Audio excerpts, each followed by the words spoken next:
Salut à vous, la petite actu, c'est que j'ai fait le tour des agences de gestion locative pour me libérer du temps et de la charge mentale.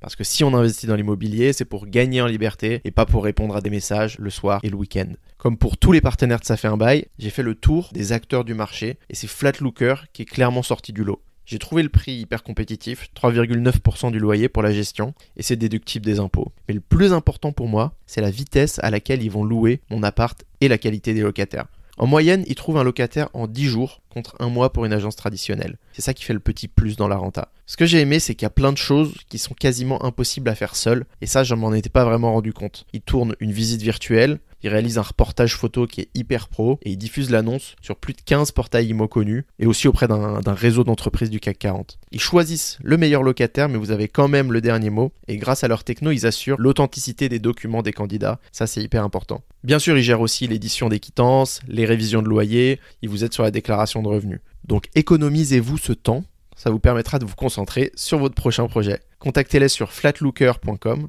Flatlooker, et vous entrez le code BAIL, B-A-I-L, pour avoir un mois offert. Je vous mets le lien en description. Salut à tous, ça fait un bail. Je suis Jérémy Nabet et vous êtes sur le point d'entendre des entrepreneurs, des investisseurs et des experts de l'immobilier qui vont vous partager leur passion. Ça fait un bail, c'est le podcast pour mieux comprendre le marché immobilier, que vous soyez déjà expert ou que vous cherchiez de l'inspiration pour enfin vous lancer. Ce sont les premiers épisodes d'une longue série, alors abonnez-vous pour ne pas louper les prochains et surtout, parlez-en autour de vous pour nous aider à grandir. On reprend cet épisode avec Daniel Vu, encore une fois, qui va nous parler cette fois du financement. On a fait sur le dernier épisode les différentes étapes pour acquérir un bien. On a fait un peu un raccourci entre la promesse de vente et la signature authentique.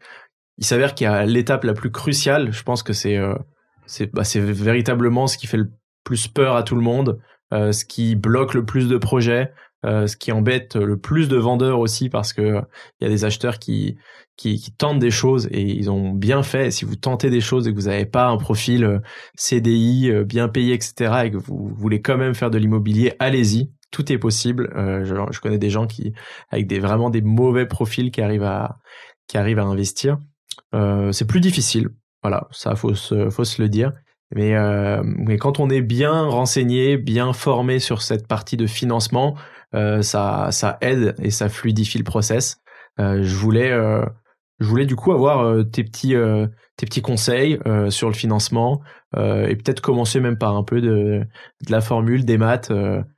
Comment on fait pour calculer sa capacité d'emprunt et savoir du coup combien on peut emprunter et du coup la taille en fait du projet qu'on va pouvoir faire. Alors effectivement, la capacité d'emprunt, ça fait partie des facteurs qui sont importants de nos jours pour pouvoir emprunter. C'est un calcul qui est assez simple. La façon dont le fait le banquier pour calculer la capacité d'emprunt, c'est qu'il va prendre d'un côté tous nos revenus, en fait, le revenu du travail, donc tout ce qui est salariat, etc., et nos revenus locatifs, en pondérant nos revenus locatifs, en général, c'est entre 70 et 90% de nos revenus locatifs en fonction du banquier, et qu'il ajoute en fait à nos revenus du travail, et c'est en fait tout ce qui rentre dans notre compte, en fait tout ce qui est en positif. Et de l'autre côté, il va mettre tout ce qui est en fait des crédits, en fait. Donc il va simplement faire la somme de toutes nos mensualités de crédit et il va comparer en fait ce qui rentre et ce qui sort en fait de notre compte. Sans prendre en compte les charges au quotidien, etc., qui eux rentrent plus dans ce qui lui reste à vivre, mais dans le calcul simplement du taux d'endettement, c'est simplement les mensualités d'emprunt par rapport à ce qu'on gagne. Et effectivement, en ce moment, on a une barrière qui est à peu près à 35%, en fonction des banques, 33 à 35%, et cette barrière peut être dépassée dans de rares cas. On parle à peu près de 20% de situations dans lesquelles les banques peuvent passer outre ces 35% d'endettement. Et effectivement, ça peut être une barrière qui peut être bloquante chez certains investisseurs. Ok, donc en résumé, on fait un petit calcul. Je touche 2500 euros net. J'ai encore un crédit étudiant de 300 euros ou de 400 euros, on va dire, ce sera plus simple pour faire un multiple de 7. De 3, pardon. On se retrouve avec 2100 euros de revenus nets. Si on est sur une banque qui calcule à peu près 33%, on va du coup pouvoir avoir un emprunt de 700 euros par mois. Donc 33% de ces 2100, ça fait 700 euros. Si je dis des grosses bêtises, tu me le dis. Parfait. Et voilà. Et avec 700 euros, tu peux emprunter 180 000 peut-être, 190 000 euros. Ouais. Et du coup, voilà, faire un projet, tu peux faire un petit studio à Paris ou une petite colocation en banlieue ou un immeuble de rapport au fin fond de la France. C'est ça. Il y a différentes manières peut-être de passer un petit peu au-dessus de ces 33%. Il y a évidemment l'apport, pouvoir mettre de l'apport. Du coup, je voulais un peu avoir ton avis sur apport, pas apport, et également, tu me dis si tu avais un peu des solutions pour dépasser ces 33%. Alors, apport, pas apport, ça dépend déjà de ce que vous avez en capacité d'épargne. Et de vos objectifs. En fait, il y a certains investisseurs dont l'objectif, même s'ils ont l'épargne, c'est de pas mettre d'apport du tout, parce qu'ils veulent un bien qui soit le plus rentable possible.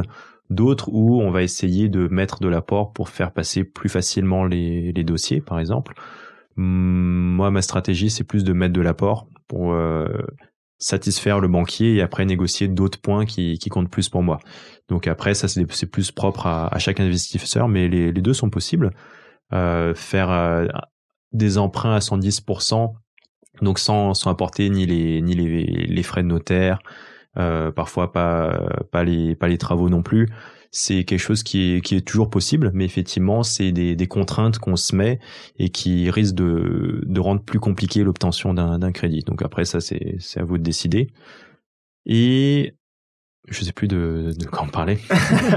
On parlait de est-ce qu'il faut mettre de l'apport ou pas, ouais. Et quelles sont les solutions pour dépasser les 33%. Voilà, on met en effet un warning où si cette règle elle existe, c'est qu'elle a quand même un intérêt. Ouais. C'est qu'il faut être capable de rembourser ce crédit. Vous pouvez me dire que le projet il est fait pour être à 12% de rentabilité et 500 euros de cash flow, donc quand il sera lancé vous gagnerez plus.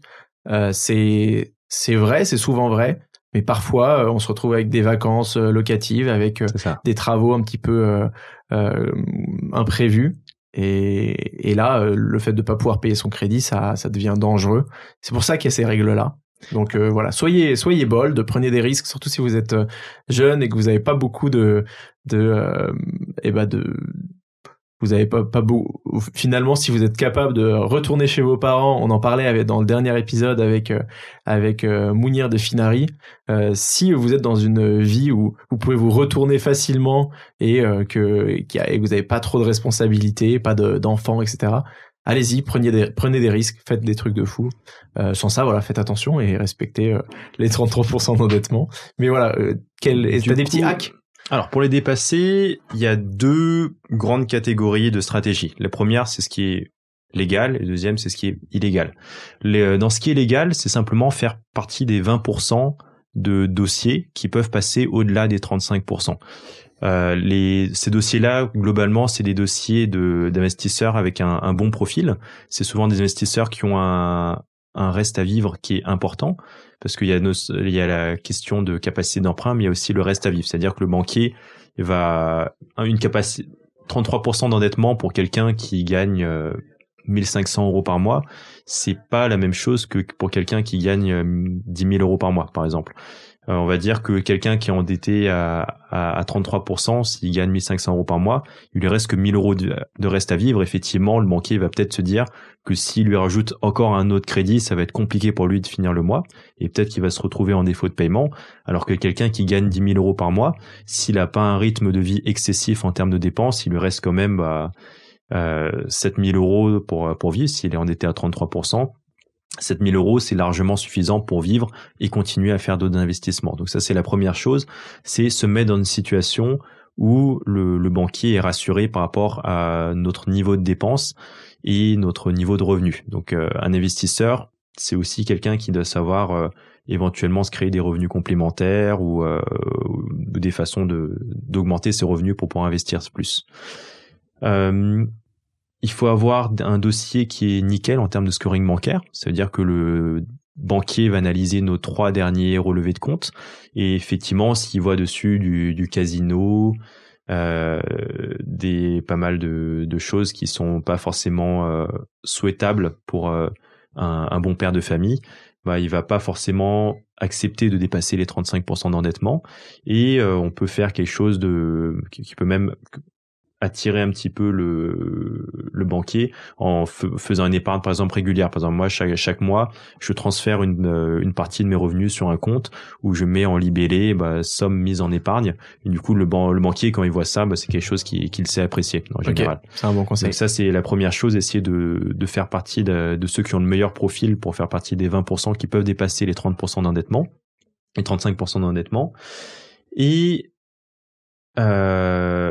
aussi essayer d'avoir des contacts avec des directeurs d'agence qui ont un pouvoir de délégation en général ils ont un pouvoir de délégation qui est fixé en termes de montant. Donc certains c'est 200 000, 300, 400 000 euros et en dessous en fait de ce seuil d'emprunt, ils peuvent directement valider le crédit sans avoir à passer par des commissions ou des choses trop complexes. Et du coup tu peux avoir des rapports privilégiés avec eux où tu peux vraiment leur expliquer ta stratégie d'investissement, leur montrer que tu es quelqu'un de raisonnable, de raisonné et que tu sais bien gérer en fait ta stratégie et ça peut les pousser effectivement à dépasser les 35% d'endettement. Donc ça c'est quelque chose qui peut être intéressant, mais après il faut trouver le bon interlocuteur en face, je pense. Donc ça c'est dans tout ce qui est légal. Après dans tout ce qui est illégal, alors là ça va être intéressant. On en a de temps en temps des petits conseils illégaux. C'est ça. C'est pas forcément conseillé. En tout cas, moi, je ne le conseille pas, mais j'ai des amis qui le font. Ça se passe plutôt bien pour eux. Après, voilà, on croise les doigts pour que ça continue à se passer bien pour eux après. C'est tout ce qui est doublette, triplette, en fait. C'est le fait quand on s'approche, en fait, de notre capacité maximale d'endettement, de notre taux d'endettement maximal, d'acheter d'un seul coup plusieurs biens en même temps, en fait, qu'on présente à différentes banques, des banques complètement différentes, en général avec des organismes de cautionnement différents pour pas que les banques soient au courant qu'il y ait plusieurs emprunts qui sont mis en même temps. Quels sont les organismes justement de caution, de garantie? Tout ce qui est crédit logement, les choses comme ça. D'ailleurs, dans mon livre, il y a un tableau avec tous les différents organismes en fonction des différentes banques. Et le but du jeu, c'est de pas choisir 2 banques qui passent par le même organisme de cautionnement. Sinon, elle pourrait être au courant qu'il y a un autre emprunt pour un autre bien qui est fait en même temps dans une autre banque et ça pourrait bloquer. Trop cool. Tu m'autoriseras à mettre une petite photo du tableau, une partie du tableau? Avec plaisir. Ouais, on fera un lien alors. Trop bien. Et du coup, c'est des personnes qui, par exemple, qu'elles arrivent à 25-30% de taux d'endettement, achètent d'un coup 2-3 biens, et à chaque fois, les banques ne sont pas au courant qu'il y a d'autres biens qui sont achetés en même temps, en fait. Et les personnes se retrouvent du coup d'un seul coup avec 2-3 biens en plus et avec un taux d'endettement qui est complètement explosé, mais elles ont pu avoir ces biens-là. Après, ce qui est compliqué, c'est si elles veulent plus tard réemprunter avec les mêmes banques. Du coup, si les banques se rendent compte qu'elles ont été un peu trompées, elles peuvent... C'est pas très difficile parce que du coup... C'est ça, il suffit qu'elles demandent la taxe foncière, les choses comme ça. Tant qu'on paye bien, a priori, il n'y a jamais eu de retour trop négatif des banques. Par contre, si un jour on se retrouve en défaut de paiement et qu'elles font un peu plus de recherche, elles peuvent demander un remboursement immédiat du crédit. Et si on n'a pas l'épargne pour le faire, ça peut mettre l'investisseur dans une situation très délicate. Ok, très intéressant. C'est vrai qu'on entend beaucoup parler de la fameuse doublette, parfois même de la triplette, et jamais fait non plus pour le moment. Mais et voilà, je pense qu'il faut être conscient du risque. Et si on cherche à développer une relation de long terme avec sa banque, c'est pas idéal. Il y a un truc qui est peut-être légal aussi, mais je sais pas si ça marche dans toutes les banques. Je sais pas ce que c'est ton expérience avec le fait de prendre en compte le banquier qui prendrait en compte les revenus futurs, les revenus locatifs de l'appartement. Donc voilà, on imagine qu'on puisse montrer sur un tableau 1000 euros de cash flow positif après impôt sur l'investissement.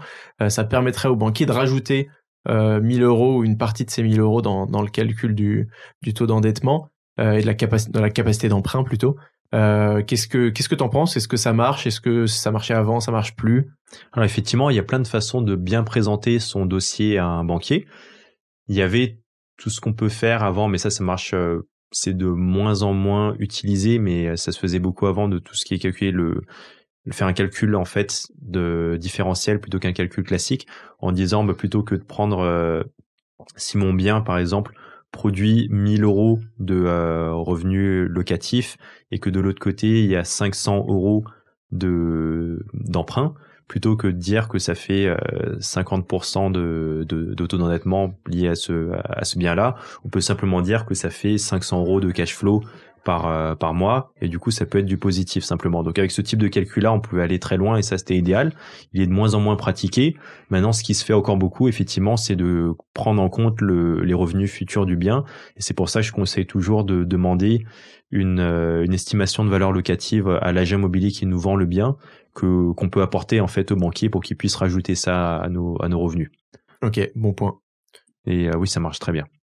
D'accord, super. Allez, peut-être dans le truc qui est justement qui reste légal mais qui est un petit peu shady quand même. Finalement, si on est sur des biens qui sont un poil plus complexes qu'un studio T2, etc., on peut proposer des valeurs locatives qui sont un petit peu aberrantes. Enfin, rien ne nous empêche de dire voilà, je fais une colocation. C'est dans un endroit, un endroit où les chambres elles seraient plutôt louées 400 euros, mais tu mets 800 euros. Exactement. Et ça te permet d'être un petit peu plus ambitieux, optimiste aux yeux vis-à-vis de ton banquier, et s'il y connaît pas grand-chose dans l'investissement dans le coin, ça va te permettre d'augmenter tranquillement ton taux d'endettement. Bon, en plus, l'intérêt de l'agent immobilier en général, c'est que l'affaire se conclut. Ouais. Et du coup, effectivement, en général, ils sont pas très embêtants. Ils me disent, tu penses le louer à combien? Je leur dis ce qu'il y a à écrire sur le papier, et ça passe comme ça, quoi. Super, bon conseil. Dernier point, des petits conseils pour un bon dossier bancaire. Est-ce qu'il y a des choses que toi tu fais et tu penses que c'est un peu le truc en plus? La présentation, c'est-à-dire que la première fois on arrive, on sait pas quel document donner, etc. Donc on a des dossiers qui sont assez brouillons, on fait des allers-retours entre l'agence, la maison, on a oublié tel justificatif, etc. Un bon dossier, c'est un dossier qui est bien organisé. À chaque fois je leur fais un sommaire, parce que mes dossiers finissent par être assez énormes avec tous les biens. Un sommaire avec des fiches récapitulatives, des tableaux en fait, et du coup le travail est complètement simplifié. Je fais mes dossiers comme un banquier l'aurait monté en fait, ce qui fait qu'il y a toujours une réaction qui est la même. C'est toutes les banques où j'apporte mes dossiers, ils me disent mais c'est génial, si on avait que des personnes comme vous, ça nous faciliterait la tâche, ce serait génial. Et c'est quelque chose qui fait qu'ils retiennent le dossier en fait, et qu'ils ont une sympathie pour un investisseur qui leur facilite la tâche, je pense. Super, très bon point. Ça m'étonne pas de toi. On voit ton livre qui est hyper structuré. On sent que les fiches, c'est ton truc, que tu fais ça bien. Et en effet, tu vois, un petit récapitulatif des différentes parties. Tu t'imprimes, t'envoies en. Alors, comment tu fais? Parfois, j'imprime. En fait, j'imprime toujours. Et en fait, ce qui est l'avantage du fait d'imprimer, c'est que j'ai pas besoin de rendez-vous. En fait, en général, les rendez-vous sont assez loin. Et donc, je viens en agence, je leur dis, donnez ça à ce conseiller-là. Il y a mon numéro de téléphone, mon adresse mail, il consulte ça quand il a le temps et puis il me retéléphone après. Donc j'imprime toujours, et en plus de ça, je laisse un exemplaire sur des drives ou par email. Après, il y a des systèmes bancaires où les messageries sont super sécurisées. Parfois, ils ont du mal à ouvrir les dossiers dans les drives, à faire des téléchargements de plus de quelques mégas, et donc ça bloque parfois. Je suis obligé d'envoyer 10-20 mails pour partager mon dossier. Mais quand je peux, j'essaye, ouais. J'allais le dire, c'est un peu malheureux en effet, et c'est le cas avec beaucoup de banques que j'ai rencontrées. Quand on voit un dossier et qu'il te faut 15 ou 20 mails, ça devient tout de suite moins compréhensible pour la personne qui la lit en plus. Donc c'est un peu dommage de devoir faire pour la planète, devoir faire 70 impressions, mais c'est souvent ce qui va être préféré par les banquiers. Donc voilà, faites une version papier, donnez-la, essayez de faire une version en drive, etc. Parfois il y a des banquiers qui acceptent de prendre sur une autre adresse mail pour pouvoir le lire plus tranquillement. Mais la présentation est compte. C'est énormément. En plus, le fait de rédiger moi-même les récapitulatifs, ça permet de tourner les choses selon ma vision, de leur faire les calculs de cash flow, etc., de leur montrer des choses plus personnel que simplement des chiffres. Je leur mets des photos de mes anciens biens, ce qui était avant, après les rénovations, etc. De leur montrer que je sais ce que je fais. Et du coup, je pense que ça les rassure. Ça les implique plus que de voir simplement des chiffres, de voir les photos des biens. Je pense que c'est aussi quelque chose qui peut les impacter, de leur dire, j'ai eu tel résultat sur mes précédents appartements. C'est quelque chose qui marche en général, je pense. Trop bien, merci Daniel, c'est hyper concret. Ça fait un bail, c'est terminé pour aujourd'hui. C'est toujours plus facile d'avancer sur un projet immobilier quand on peut en parler autour de soi, à des gens qui s'y connaissent. Alors partagez cet épisode au maximum de monde, avec votre entourage, abonnez-vous, faites abonner vos amis et votre famille. Et pour nous soutenir, mettez un commentaire et une note 5 étoiles sur Apple Podcast. Ça nous aide beaucoup. Ça fait un bail est produit par Echoes, un studio de création de podcasts pour les marques. Si vous avez un projet audio, contactez-nous sur www.echoes.studio. Merci d'avoir écouté jusqu'au bout et je vous retrouve très bientôt pour un nouvel épisode.